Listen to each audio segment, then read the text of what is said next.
Магаренцето Марко купи си каручка, понече да я тегли, но случи му се случка. Каруцата бе тежка, а магарето хърбавато. Щеше да я мръдне, ама на куково лято.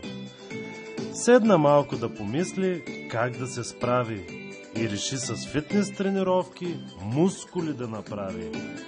Към фитнеса тръгна с голямо желание, готово да положи много труд и старание. Оказа се обаче, че това не е за всеки. Те с дъмбели и щанги въобще не бяха леки. Отчая се Марко и сведе глава. Тогава му хрумна идея добра. От своята каруца кола да направи.